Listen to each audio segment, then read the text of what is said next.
Praise the Lord. आप सभी को जय मसीह की। एक बार फिर से इस रेवलेशन पेज पर, चैनल पर मैं आपका बहुत स्वागत करता हूं।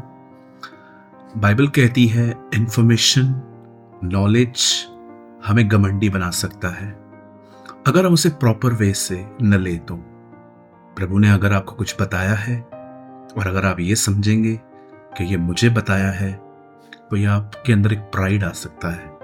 लेकिन जब प्रभु आपसे कुछ कहे और वो अपने लाइफ में आप अप्लाई करें कि प्रभु ने मुझे इसलिए बताया है ताकि मैं इस पे चलूं, तो ये आपको हम्बल बना सकता है। इंफॉर्मेशन कभी से गलत नहीं होती, लेकिन ज्ञान, गलत तरीके से जानकारियां इकट्ठी करने से हम घमंडी होते हैं। लेकिन ये बात याद रखिए, रेवलेशन, प्रकाशन एक व्यक्ति की जिंदगी बदल देता है। और ये पेज इसलिए नहीं बनाया गया है ताकि मैं आपको बताऊं कि प्रभु ने मुझे कितने रेवलेशंस दिए हैं। ये रेवलेशंस मैं आपके लिए इसलिए बांटता हूं ताकि आप और मैं ब्लेस्ड हो। This is only my intention. आज मैं बात करना चाहता हूं अब्राहम के बारे में। हम सभी जानते हैं अब्राहम विश्वास का पिता माना जाता है, a father of a faith. मैंने जब इस बारे में सोचा कि क्यों परमेश्वर उसे, अब्राहम को, बाइबल क्यों विश्वास का पिता कहती है, तो मुझे एक चीज बड़ी खूबसूरत लगी और वो ये है, जब स्वर्गदूत जकरिया से मिलता है, जो कि एक बूढ़ा व्यक्ति था, तो वो उसे कहता है तुम्हारी प्रार्थना सुन ली गई है और एक संतान प्रभु आपको देने वाले हैं, यूहन्ना बपतिस्मा दाता। सब सुनने के बाद जकरिया एक बात कहता है कि मैं ये कैसे मान लूं, मैं तो बूढ़ा हूं। अगर जकरिया चाहता तो वो भरोसा कर सकता था, क्योंकि उसके सामने एक उदाहरण था और वो है अब्राहम। अब्राहम एक बूढ़ा व्यक्ति था। जब प्रभु ने उसे बेटा दिया, उस समय वो 100 वर्ष के थे, 100 साल के थे। जकरिया चाहता तो बहुत इजीली बिलीव कर सकता था। वो ये कह सकता था कि हाँ, बहुत धन्यवाद कि वो जो अब्राहम की जिंदगी में हुआ वो मेरे साथ भी होने जा रहा है, पर उसने ऐसा नहीं किया। अब सवाल ये है, जकरिया के सामने अब्राहम था, अब्राहम के सामने कौन था? इसीलिए बाइबल कहती है वह विश्वास का पिता है। और वही अब्राहम, जब उसे इसहाक मिलता है, मैं आपको आज बाइबल नहीं खुलवा रहा हूं, आप आराम से पढ़ लीजिएगा, मैं आपको होमवर्क देता हूं, आप पढ़ लीजिएगा। उत्पत्ति 22 अध्याय 1 से लेके अगर आप 19 तक, जेनेसिस 22 को 1 से लेके 19 तक अगर आप पढ़ेंगे, मैं स्क्रिप्चर नहीं खुलवा रहा हूं क्योंकि बहुत लंबा पैसेज है ये, मैं एक एक पढ़ूंगा, वीडियो बहुत बड़ी हो जाएगी। आप देखिए, जब परमेश्वर अब्राहम से कहता है अपने बेटे को ले, अपने इकलौते बेटे को ले जिससे तू प्रेम करता है, उसे पहाड़ पे लेके जाके मार दे, बलिदान कर दे, कुर्बान कर दे।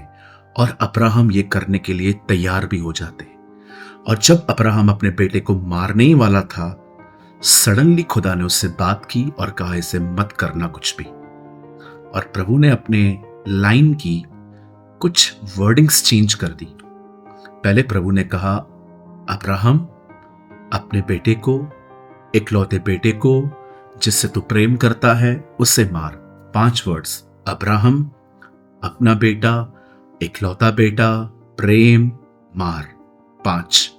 लेकिन जब अब्राहम पहाड़ पे मारने के लिए जाता है, तब प्रभु कहता है, अब्राहम अपने बेटे को, इकलौते बेटे को मत मार।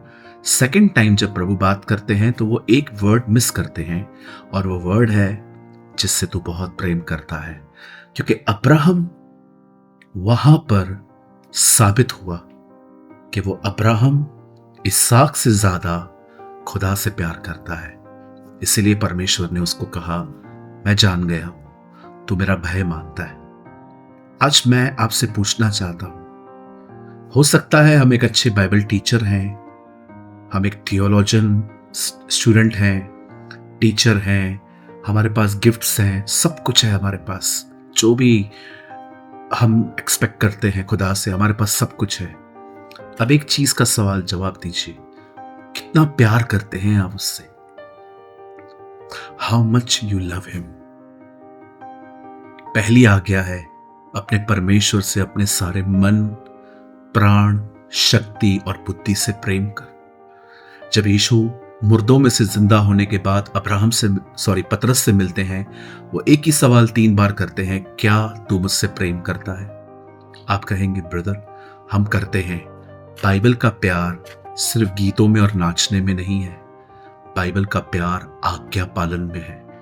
यीशु ने कहा, जो मुझसे प्रेम करते हैं वो मेरी आज्ञाओं को मानते हैं। मेरे भाइयों, मेरी बहनों, परमेश्वर हमसे एक ही चीज चाहता है और वो है हम उससे प्रेम करें। और सारे प्रॉमिसेस, सारे वादे, सारी प्रतिज्ञाएं प्रेम करने वालों के लिए ही पूरी होती हैं और किसी के लिए नहीं। जो लोग परमेश्वर से प्रेम करते हैं उनके लिए सारी बातें भलाई को ले आती हैं।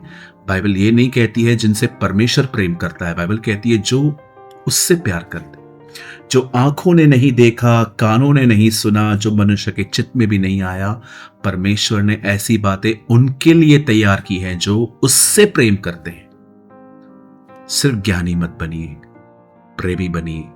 परमेश्वर आपसे उम्मीद करता है कि आप उसके प्रेम को जानें, इसीलिए उसने पहले प्रेम किया आपसे अपनी जिंदगी देकर। अब वो आपसे उम्मीद करता है कि आप भी उससे प्रेम करें। ये मेरी दुआ है कि परमेश्वर आपको एक ऐसा व्यक्ति बनाए